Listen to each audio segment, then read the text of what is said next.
الشيطان الرجيم بسم الله الرحمن الرحيم السلام عليكم ورحمة الله وبركاته. Untuk kita mohon keberkatan di sisi Allah Ta'ala, marilah kita sama-sama membaca umuh kitab Al-Fatihah. A'udzubillahi minasyaitonirrajim. Bismillahirrahmanirrahim. Alhamdulillahi rabbil alamin, arrahmanir rahim, maliki yaumiddin. Iyyaka na'budu wa iyyaka nasta'in. Ihdinas siratal mustaqim. Siratal ladzina an'amta 'alaihim ghairil maghdubi 'alaihim waladdallin. Bismillahirrahmanirrahim. Alhamdulillahi rabbil alamin, wassalatu wassalamu ala asyrafil anbiya'i wal mursalin wa ala alihi wa sahbihi ajma'in. Rabbi syrah lana sudurana wa yassir lana umurana wahlul 'uqdatam min lisanina yafqahu qawlana bihaqqi sayyidina Muhammadin sallallahu alaihi wasallam. Rabbi adkhilna mudkhala sidqin wa akhrijna mukhraja sidqin waj'alna min ladunka sultanan nasira. Asbahna ala fitratil Islam wa kalimatil ikhlas wa ala dini nabiyina Muhammadin sallallahu alaihi wasallam wa ala millati abina Ibrahim hanifa wa ma kana minal musyrikin. Qala Allah Ta'ala fil Qur'anil Karim. Bismillahirrahmanirrahim. يا أيها الذين آمنوا هل أدلكم على تجارة تنجيكم من عذاب أليم تؤمنون بالله ورسوله وتجاهدون في سبيل الله بأموالكم وأنفسكم ذلكم خير لكم إن كنتم تعلمون. صدق الله العظيم. Wahai orang-orang yang beriman, maukah aku tunjukkan satu perniagaan yang mana keuntungannya kamu akan dapat bebas daripada azab api neraka yang pedih. Berimanlah kamu pada Allah dan Rasul dan berjuanglah pada jalan Allah Ta'ala dengan mengorbankan harta kamu dan jiwa kamu. Yang demikian adalah yang terbaik sekiranya kamu mengetahui. Alhamdulillah, kita panjatkan syukur pada Allah Subhanahu wa Ta'ala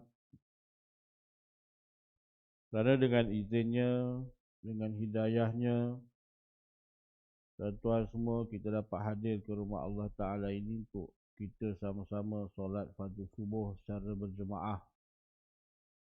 Dan ini merupakan di antara nikmat yang terbesar yang Allah berikan kepada kita semua, iaitulah nikmat iman dan Islam. Kita hidup atas dunia, kita duduk dalam keadaan beriman kepada Allah Subhanahu wa Ta'ala. Kita dalam keadaan Muslim mengabdi diri kepada Allah Subhanahu wa Ta'ala. Dan itulah kunci untuk kita memperoleh kejayaan dunia dan juga akhirat. Tuan-tuan yang dirahmati Allah Ta'ala, setelah kita melalui proses-proses yang panjang di akhirat, bermula dengan perhimpunan yang besar di padang mahsyar, dalam satu proses yang lama, tidak dihiraukan oleh Allah Subhanahu wa Ta'ala. Kemudian kita melalui proses penghisaban, yang mana itu juga melalui proses yang amat panjang. Segala perkara yang kita lakukan atas dunia ini semuanya dihisap satu persatu dan terlalu teliti. Bermula dengan pengadilan perbicaraan berkaitan dengan hak-hak Allah Ta'ala yang wajib kita lakukan atas dunia. Kemudian pengadilan di sudut nikmat-nikmat Allah Ta'ala yang Allah kurniakan, berikan kepada kita. Ketaatan yang kita lakukan atas nikmat Allah Ta'ala tersebut. Kemudian kita akan berdepan dengan tuntutan-tuntutan sesama manusia atas dunia. Sepanjang kita bermuamalah, kita berhubungan dengan manusia ini, apakah perkara-perkara yang tak selesai yang kita tinggalkan masa dunia, dan tuntutan-tuntutan yang mereka minta. Itu pun dari proses yang panjang. Kemudian kita juga melalui proses penyerahan buku catatan amalan, buku rekod amalan yang dicatat, yang ditulis oleh malaikat raqib dan atid sepanjang hidup kita. Dan daripada catatan amalan itu kita akan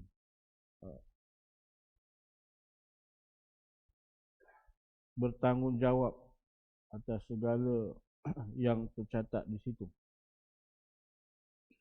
Setelah melalui proses-proses yang panjang itu, tuan-tuan, kita akan berdepan dengan lagi satu proses yang cukup penting.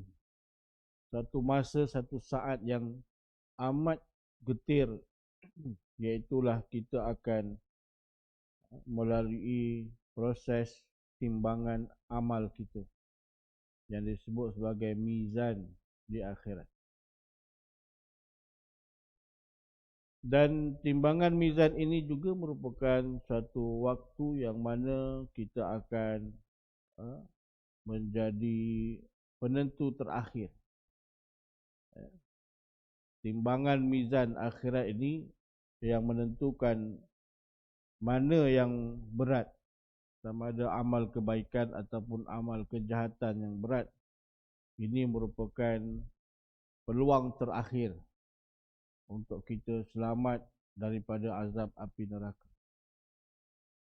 Berkaitan dengan timbangan mizan ini, ada satu hadis Nabi SAW daripada Imam Abu Daud dan Al-Hakim meriwayatkan melalui jalur Hasan Al-Basri daripada Aisyah radhiyallahu anha, itulah isteri Nabi SAW. Beliau berkata, satu hari aku teringat akan neraka. Aku teringat akan kedahsyatan neraka, sehingga akan membuatku menangis. Lalu Rasulullah SAW bertanya kepadaku, apa yang membuatmu menangis, wahai Aisyah? Aku menjawab, aku teringatkan kedahsyatan neraka, lalu aku menangis. Adakah kamu ya Rasulullah akan mengingatiku dan keluarga pada saat hari kiamat nanti? Tanya Aisyah. Dalam keadaan dahsyatnya neraka, adakah Nabi akan ingat pada ahli keluarganya? Maka Rasulullah SAW menjawab, amma fi salasati mawatina fala yadhkuru ahadun ahada indal mizani hatta ya'lama ayahifu mizanuhu aw yasqulu wa indal kitabi hina yuqalu ha umqra'u kitabiyah hatta ya'lama aina yaqa'u kitabuhu aw fi yaminih aw fi shimalih am min wara'i zahri wa inda sirat idza wudi'a baina zahrai jahannam. Maka Rasulullah SAW menjawab yang bermaksud, adapun pada tiga keadaan, maka manusia tidak ada seorang pun yang akan mengingati orang lain melainkan nasib dirinya sendiri. Ketika nanti di akhirat, Nabi beritahu, bila sampai kepada tiga keadaan ini, manusia dia tidak akan fikir, dia tidak akan ingat orang lain, melainkan dia ingat tentang nasib dia sendiri. Apa dia yang pertama? Indal mizani hatta ya'lama ayakhifu mizanu aw yasquluhu. Yang pertama iaitu pada saat penimbangan amal. sehingga dia tahu timbangan kebaikannya lebih beratkah atau lebih ringan. Yang pertama. Tuan, selepas kita melalui proses-proses yang panjang, bermula dengan semakan penelitian oleh Allah Ta'ala atas setiap perbuatan-perbuatan kita, mana yang perbuatan amal yang Allah terima, mana perbuatan jahat yang Allah ampunkan, Allah padamkan ataupun tidak. Selepas itu rekod-rekod yang ada, yang disemak semula oleh Allah Ta'ala, mana yang Allah ampunkan ataupun tidak atas dosa. Dengan amal-amal kebaikan yang kita ada itu pula disemak pula mana-mana tuntutan-tuntutan manusia, sehingga terpaksa dia memberikan kebaikan ataupun pahalanya itu kepada orang yang menuntut hak-haknya. Setelah semua proses itu, bakinya atas amalan yang kita ada akan ditimbang di atas mizan yang amat tepat. Mizan yang Allah sediakan ni amat tepat kiraannya, tidak ada yang tertinggal, walaupun amalan yang sekecil zarah. Wa may ya'mal mithqala dzarratin khairan yarah wa may ya'mal mithqala dzarratin syarran yarah. Timbangan mizan ni amat tepat. Kalau di kaunter zakat Selangor, tuan-tuan, kita ada satu alat timbang emas. Dan timbang emas itu dia digital, bukannya alat timbang kuih itu. Dia digital. Dan dia amat tepat. Sehingga terpaksa dengan alat timbang tu kita letakkan satu cover pelindung plastik, supaya tidak ada campuran berat yang lain. Angin pun dia boleh timbang. Kalau tak dia letak benda tu, kalau kita letak emas dalam keadaan benda tu tak di cover tu, tak diletak sekali, dia akan berkemungkinan berat emas tu bercampur dengan udara yang lalu. Dia bergerak-gerak, dia tak stabil, gerak-gerak nombor digital tu. Jadi maknanya timbangannya tepatlah. Dia terpaksa buat cover, biar angin lalu pun dia tak akan pergi kepada timbang tu. Jadi semata-mata berat emas. Mizan akhirat lebih lagi tepat. Bukan sekadar amal-amal yang pahala-pahala yang besar, termasuklah pahala-pahala yang halus. Semuanya akan ditimbang. Dan pada saat itu, baki-baki yang ada selepas ditolak campur sebagainya, kita dapat pahala orang lain, tuntutan kita pada orang yang mereka aniaya, kita dapatlah tambahan pahala. Mungkin kita kena tolak lagi pula hutang-hutang orang lain dan sebagainya. Ada dosa-dosa yang Allah ampunkan, ada mungkin yang tidak diampunkan. Tolak campur tuan-tuan, baki yang ada itulah yang akan ditimbang atas mizan akhirat.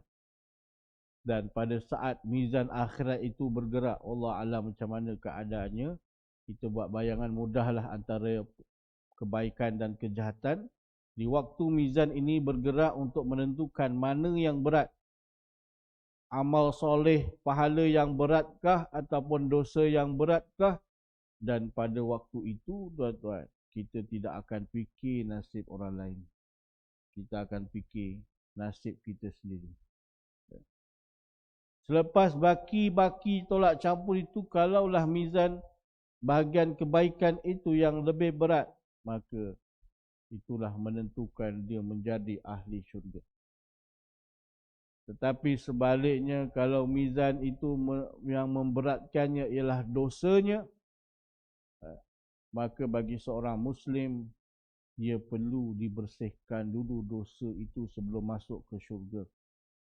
Maka dia kena dihumban dalam api neraka untuk membersihkan dosa-dosa yang memberatkan itu, yang tidak melayakkan dia untuk duduk dalam syurga.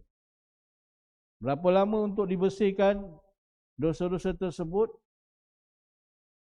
Fi yaumin kana miqdaru 50,000 sanah. Satu hari di akhirat bersamaan 50,000 tahun. Kalaulah dosa itu boleh dibersihkan dalam masa 30 hari di akhirat bersamaan, dicucinya dalam neraka bersama 1.5 juta tahun. Sanggup ke tak sanggup, tuan-tuan? Itulah keadaan situasi yang kita akan hadapi. Jadi tuan-tuan yang dirahmati Allah Subhanahu Wa Taala, itu yang pertama. Yang keduanya Nabi sebutkan, wa indal kitabi hina yuqalu ha umqra'u kitabiyya hatta ya'lama aina yaqa'u kitabu fi yamini au fi shimali au min wara'i zahri. Yang keduanya tuan-tuan ialah ketika pada saat buku-buku catatan amal kita berterbangan hingga dia tahu buku itu jatuh ke tangan kanannya atau tangan kirinya ataupun dari belakangnya. Ketika buku-buku penyerahan, buku-buku rekod amalan sampai kepada pemilik-pemiliknya, maka ketika buku itu datang padanya, pada saat nak menantikan buku itu datang, sama ada penyerahan itu sampai di tangan kanan ataupun tangan kiri ataupun di belakang. Kenapa di belakang? Sebab orang-orang kafir, orang-orang jahat ni tuan-tuan, dia tahu buku tu akan datang sebelah tangan kiri. Maka dia sorokkan tangan kiri dia hanya tunggu, dia gunakan tangan kanan. Jadi bila buku tu datang, harapan dia akan dapat dengan tangan kanan. Disoroknya tangan kiri kat belakang. Tapi rupa-rupanya buku catatan amalnya akan datang di tangan kirinya juga di belakang dia. Itu ketetapannya Allah berikan. Maka ketika kita menantikan buku-buku itu sampai kepada diri kita sendiri, maka kita risau. Adakah buku ni akan datang sebelah kanan ataupun kiri? Kerana dia amat menentukan nasib kita. Tanda, alamat bahawa kita ni menjadi ahli syurga ataupun ahli neraka pada saat itu. Tak fikir dah orang lain, fikir nasib kita sendiri. Macam kita ambil report card lah, kan? Ambil report card, ambil keputusan peperiksaan. Tuan-tuan pernah ada pengalaman periksa apa?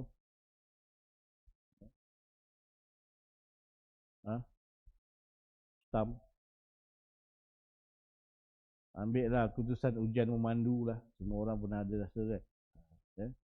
Gagal ke lulus? Gagal ke lulus? Kalau gagal, alamak, kena ulang balik lah. Ujian balik memandu. Kalau lulus, bolehlah bawa kereta pelayaran sana sini, kan? Itu ujian contoh lah. Jadi masa tu kita tak akan fikir orang lain. Kita nak tahu keputusan kita tak akan fikir keputusan orang lain. Confirm kita akan fikir kita punya je. Takkan kita tanya kau berapa, kau berapa, kau punya berapa. Kita tak akan fikir tanya orang lain. Kita tanya kita dulu, kan? Masa tu lah. Agak-agak si pula ni belah kanan ke kiri? Haji ni belah kanan ke kiri ya? Isteri aku belah kanan ke kiri ke? Anak-anak aku ni agaknya buku catatan amal ni sebelah kanan ke kiri. Dia tak akan fikir orang lain. Kita hanya fikir agak-agak aku ni terima di sebelah kanan ke kiri. Itu yang kedua. Dan yang ketiga, tuan-tuan, wa inda sirat idza wudi'a baina zahrai jahannam. Yang terakhir yang Nabi sebutkan, pada saat melintasi titian sirat yang terletak di atas punggung neraka hingga dia melaluinya. Tuan-tuan, nanti kita sampai tajuk kepada titian sirat, tapi ini saya ringkas ni lah. Satu saat selepas semuanya selesai, tuan-tuan, kita akan, ini yang terakhir, meniti titian sirat untuk pergi kepada syurga. Dia ada dua tempat. sama ada dia akan bawa kita ke syurga ataupun akan jatuh ke neraka. Titian sirat ni di bawahnya ialah api neraka. Dan riwayat menyatakan titian sirat ni jauh, tuan-tuan. Perjalanannya jauh, beribu-ribu tahun, beribu tahun. Dan nanti sampai tajuknya ukurannya jauh dan dia halus ikut kepada nilai takwa masing-masing.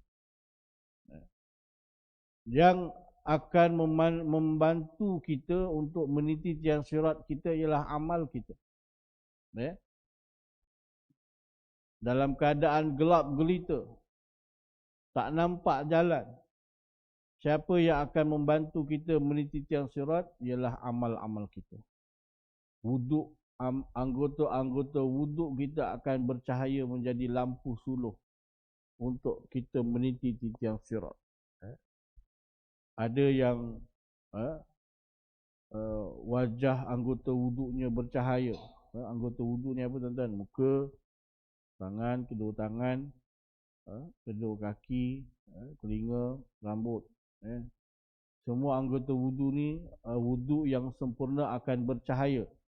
Dan cahaya inilah yang akan membantu kita untuk berjalan meniti tiang sirat. Ada yang cahayanya terang, ada yang cahayanya sederhana, ada yang cahayanya malap-malap, ada yang cahayanya orang Jawa kata tier-tier, kan? Hidup tak hidup, itu tak itulah, macam bateri nak habis. Ada yang berjalan tu dalam keadaan mengharapkan cahaya pada kuku je, pada jarinya. Dalam keadaan cahaya pada jari kaki dan jari tangan. Itulah panduannya berjalan. Sampai pertengahan Nabi cerita ada yang tiba-tiba cahayanya hilang, gelap. Maka dia berhenti kat situ. Dalam keadaan tak tahu nak berjalan macam mana, gelap gelita, tuan-tuan. Berhentilah di situ selama tempoh beribu-ribu tahun. Di tengah-tengah titian sirat. Nak berjalan gelap. Kalau teruskan takut jatuh, bawahnya api neraka. Maka berhentilah dia di situ dengan hanya Allah Ta'ala saja tahu berapa lama dia kat situ.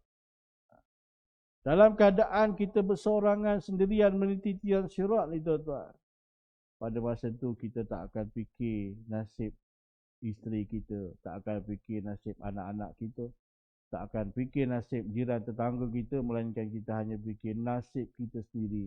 Lepas ke tak lepas. Lepas ke tak lepas. Jadi tuan-tuan yang dirahmati Allah Subhanahu Wa Ta'ala, yang menentukan keadaan kita pada waktu itu ialah amal-amal yang kita usahakan atas dunia. Di samping kita mengharapkan keampunan dan pertolongan daripada Allah Subhanahu Wa Ta'ala. Tuan-tuan, semua perawi hadis ini thiqah. Hanya saja terjadi keterputusan antara Hasan Al-Basri dengan Sayyidatina Aisyah. Oleh sebab itu, Al-Hakim berkata hadis ini sahih sesuai dengan syarat Al-Bukhari dan Muslim, andai tidak ada keterputusan antara Hasan dan Aisyah. Namun terdapat pelbagai riwayat yang sahih telah menceritakan bahawa Hasan Al-Basri ini pernah dibawa ke rumah Aisyah dan Ummi Salamah ketika beliau masih kecil. Jadi hadis ni siqah, perawi-perawi ini siqah, kecuali sampai kepada Hasan Al-Basri kepada Sayyidatina Aisyah. Tapi ada riwayat menyatakan ketika Sayyidatina Aisyah masih hidup, Hasan Al-Basri pernah datang ke rumahnya ketika dia masih kecil. Maknanya ada pendapat mengatakan hadis ini tidak terputus. Maknanya tersambunglah, menyambunglah. Itu tentang status hadis lah. Jadi itulah 3 situasi yang diceritakan oleh Aisyah, Sayyidatina Aisyah, tentang keadaan kita nanti di akhirat. Sebelum ini kita pernah berbahas tentang buku catatan amal manusia yang akan diserahkan pada waktu hisab nanti. Di sini penulis, saya penulis akan membincangkan lanjutan daripada proses tersebut, iaitulah penimbangan amalan di hadapan seluruh manusia yang sedang berdiri di padang mahsyar. Untuk proses timbangan amal ini, tuan-tuan, ia berlaku di hadapan seluruh manusia yang ada di padang mahsyar menyaksikan proses penentuan yang terakhir, timbangan amal ini, yakni mizan. Al-Qurtubi berkata, para ulama berkata, bersepakat, selepas hisab maka berlakulah penimbangan amal. Sebab penimbangan ini adalah untuk mengetahui balasan. Maka sewajarnya berlaku setelah perhitungan. Hisab itu menaksir amalan dan penimbangan untuk mengetahui ukurannya agar balasan sesuai dengan ukuran amalan tersebut. Hisab ni ialah semakkan, penaksiran, kan? Yang saya sebut tadilah, mana yang Allah terima, mana yang Allah reject, Allah tolak, mana yang Allah maafkan, mana yang amalan kena diserahkan pada orang lain atas tuntutan-tuntutan tertentu. Selepas melalui proses-proses ini, semua panjang dalam proses, detail. Selepas itu apa yang ada, bersihnya, kan? Tolak bagi, tolak apa yang ada, barulah ditimbang. Dan timbangan ini ialah proses untuk nak mengetahui berapa baki yang ada, kejahatan dan kebaikan. Ini kira solid kita punya lah, kan? Orang kata solid kita punya, apa yang ada, baik buruknya, mana yang berat. Akidah tentang perkara ini merupakan satu kepercayaan yang wajib diyakini. Kerana apa? Kerana disebutkan dalam Al-Quran. Apa-apa dalil ataupun hujah yang datang daripada Al-Quran, maka kita secara qat'i wajib mengimani tentang peristiwa timbangan amal ini. Allah berfirman dalam surah Al-Anbiya ayat 47, dan dalil banyak, ini antaranya, ya. A'udzubillahi minasyaitonir rajim, wa nad'ul mawazinal qista liyaumil qiyamati fala tuzlamu nafsun syai'a wa in kana mithqala habbatin min khardalin ataina biha wa kafa bina hasibin. Kami, yakni Allah, akan mengenakan timbangan yang tepat pada hari kiamat. Maka tiadalah seseorang dirugikan walaupun sedikit, walaupun sebesar habbatin min khardal, walaupun yang paling halus. Dan andai amalan itu hanya seberat biji sawi, sekalipun pasti kami, yakni Allah, akan mendatangkannya juga. Cukuplah kami sebagai pembuat perhitungan. Walaupun amalan tu kecil, sedikit, tetap juga Allah datangkan dan timbang.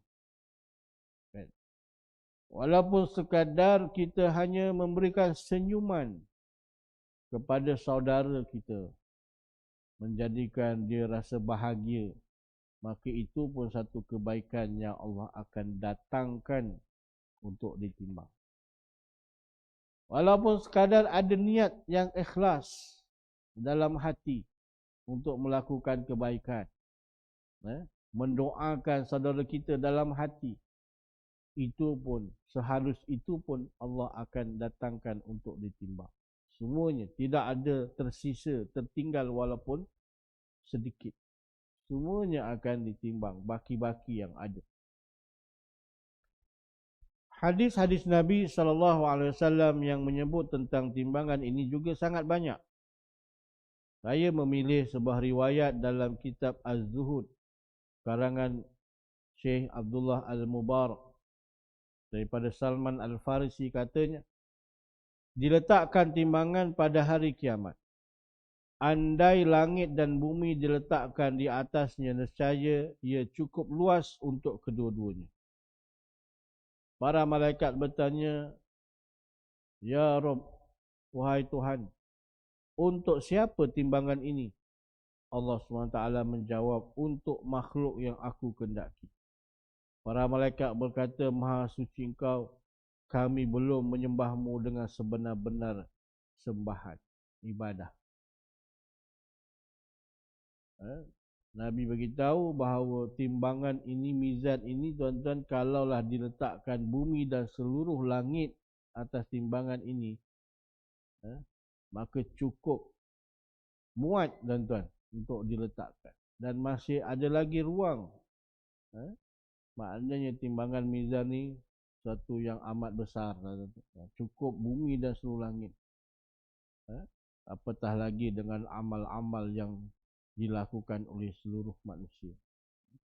Tuan-tuan, pahala yang Allah janjikan pada umat Nabi Muhammad ni hebat, tuan-tuan.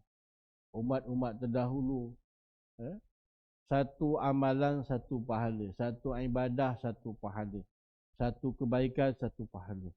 Tapi untuk umat Nabi Muhammad sallallahu alaihi wasallam, satu kebaikan ada yang dapat satu pahala, ada yang dapat 10 pahala, ada yang dapat 27 pahala, ada yang dapat 700 kali ganda, dan ada yang dapat unlimited. Unlimited ni apa ni? Macam data internet pula kan. Pahala yang tidak terbatas. Itu ganjaran yang Allah janjikan kepada umat Nabi Muhammad sallallahu alaihi wasallam. Dalam hadis tu saya sebut kan, barang siapa yang berwuduk daripada rumah dan dia berjalan ke masjid, maka dikurniakan pahalanya 10 pahala untuk setiap satu langkah kakinya ke masjid. Itu baru melangkah, tuan-tuan. Belum lagi nak cerita ibadahnya, solatnya, bacaan Qurannya, zikir sebagainya. Baru nak melangkah dah Allah bagi 10 pahala. Ini contoh. Ada amalan yang kecil tapi pahalanya besar. Kalimatan, Nabi bersabda sebuah hadis, kalimatan ni, 2 kalimah, khafifatan fil lisan, yang ringan pada lidah, wasaqilatan fil mizan, tapi berat pada timbangan mizan. Sebesar-besar mizan itu, tuan-tuan, apabila kita beristiqamah dengan menyebutkan 2 kalimah ini, akan memberatkan mizan. Wa habibatani minar rahman, dan dia akan dicintai oleh Allah Subhanahu wa taala. Apa dia 2 kalimah tu? Subhana rabbiyal azimi wa bihamdih. 2 kalimah ni kita selalu sebut dalam rukuk solat kita. Dengan kita istiqamah selalu berzikir menyebut subhana rabbiyal azimi wa bihamdi, 2 kalimah itu memberatkan mizan. Dan ada lagi amalan-amalan, zikir-zikir. Zikir la ilaha illallah, itu pun memberatkan mizan. Jadi umat Nabi Muhammad ni, tuan-tuan, peluang untuk kita memberatkan mizan kita cukup banyak. Sedikit amal tapi pahalanya berlipat kali ganda. Para ulama menjelaskan bahawa salah satu tujuan diwujudkan timbangan tersebut adalah untuk memperlihatkan kepada manusia keadilan Allah Subhanahu wa taala yang sangat tinggi dalam membalas setiap amal perbuatan mereka di dunia. Boleh saja Allah perintahkan, kamu masuk syurga, kamu masuk neraka. Boleh je. Itu ikut kehendak Allah Taala. Allah Maha tahu siapa yang banyak amal, siapa yang taat, siapa yang kafir. Allah tahu. Ni sekian ni pahalanya banyak, syurga. Ini sekian ni dosanya banyak, masuk. Boleh je Allah nak buat begitu, tapi Allah nak tunjukkan maha adilnya Allah Taala. Dibuat proses-proses itu nak supaya pemilik tu je nampak. Ada proses hisab, ada proses pengadilan, ada proses pula ditimbang. Semua proses-proses itu penghujungnya, kalau dia masuk syurga, dia masuk dengan puas hati. Dan kalau ada yang masuk neraka pun masuk dengan puas hati. Maknanya dia tak ada nak rayu-rayu lagi dah. Kalau kat mahkamah dunia ni, mahkamah seksyen, magistrate, saya tak tahu lah level-level kan. Contohlah mahkamah seksyen, magistrate, mahkamah tinggi kan. Dah lalu proses ni dah. Semua proses kata kau bersalah, kau bersalah, kau bersalah. Semua dah bersalah. Pergi last mahkamah rayuan. Ada boleh merayu lagi. Daripada hukuman gantung, okey lah. Merayu dapatlah penjara 25 tahun. Contohnya. Merayu lagi daripada umur 20, contohnya kena hukuman penjara 20 tahun. Merayu, dapat kurang lah, dapatlah 19 tahun. Merayu. Tu kat dunia lah. Baik. Tapi di mahkamah akhirat, proses-proses itu dah tak adalah rayuan di hujung. Semuanya puas hati. Dia tak boleh kata apa dah. Masuk syurga pun, alhamdulillah memang layak. Dan masuk neraka pun memang dah layak dah. Sebab proses yang terlalu detail dan panjang itu menunjukkan keadilan Allah Subhanahu wa taala. Jadi tuan-tuan, kesimpulannya daripada pelbagai ayat dan juga hadis yang disebutkan tentang perkara ini memberikan gambaran bahawa timbangan mizan ialah suatu alat yang akan dibawa ke hadapan seluruh makhluk pada hari kiamat nanti, kemudian digunakan untuk menimbang dengan sangat teliti walau sekecil mana pun perbuatan baik atau buruk yang dilakukan seseorang. Alat ini memiliki dua bahagian. Satu bahagian untuk meletakkan amal kebaikan dan satu bahagian lagi untuk meletakkan amal keburukan. Mana bahagian yang lebih berat, itulah yang akan menentukan nasib orang tersebut. Inilah akidah pegangan majoriti ahli sunnah wal jamaah sejak zaman berzaman, daripada zaman sahabat hinggalah kepada para tabi'in. Itulah secara umumnya berdasar kepada Al-Quran dan juga hadis, itulah yang boleh kita fahami tentang timbangan mizan. Mana yang berat akan menentukan, amat menentukan keadaan dirinya, sama ada ahli syurga ataupun ahli neraka. Meskipun begitu, sebahagian ulama dalam kalangan tabi'in berpendapat bahawa timbangan tersebut bukan satu hakikat namun sekadar pelambangan untuk keadilan ilahi. Mereka ialah ulama-ulama besar seperti Mujahid, Qatadah, Al-Amashi dan Ad-Dahaq. Mereka berkata timbangan ini sebuah kiasan. Sebenarnya tidak ada timbangan, yang ada hanyalah keadilan. Kata-kata ini diriwayatkan oleh Al-Qurtubi dalam tafsirnya. Walau bagaimanapun pendapat ini boleh diterima dari aspek bahasa, hadis-hadis daripada Nabi SAW menunjukkan bahawa timbangan itu bukan sekadar kiasan, tapi ia sebuah hakikat. Cuma kita tak mampu nak menggambarkan hakikat timbangan itu bagaimana. Tapi kita wajib mengimani. Besar mana, bentuknya apa, yang dikatakan ada dua bahagian dan sebagainya, itulah apa yang disebutkan. Tapi selebihnya, realitinya, wallahu alam bisawab, tunggulah harinya. Kita akan tengok betul-betul. Yang penting yang kita kena pegang di sini, kita wajib percaya dan mengimani tentang timbangan mizan ini, kerana ia dinyatakan oleh Allah Subhanahu wa taala dan juga hadis-hadis Nabi sallallahu alaihi wasallam. Tuan-tuan yang dirahmati Allah taala, sikit lagi.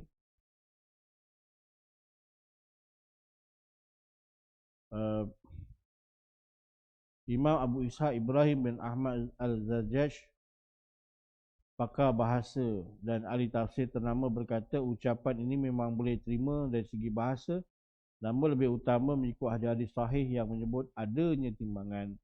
Imam Al-Qusairi menyokong ucapan ini. Umat pada generasi pertama telah secara ijma' menerima zahir ayat dan hadis tentang tanpa takwil. Apabila mereka telah berijma'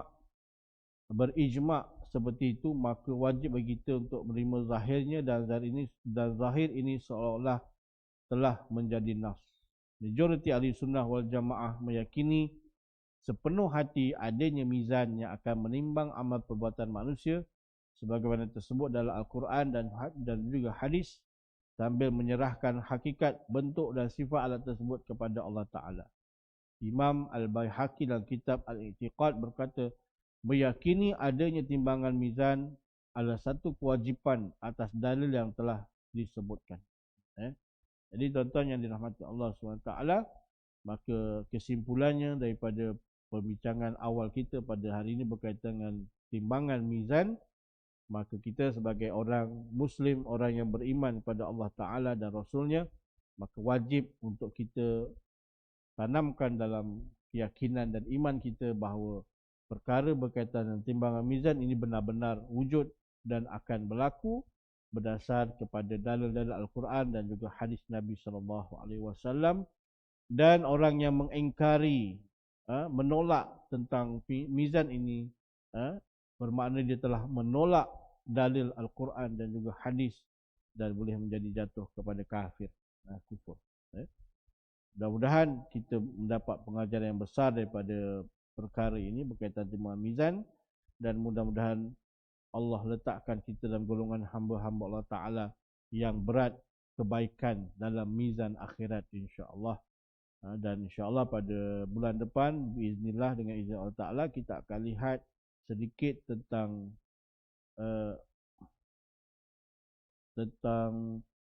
amalan-amalan, cara-cara untuk kita mendapat memberatkan mizan kebaikan kita.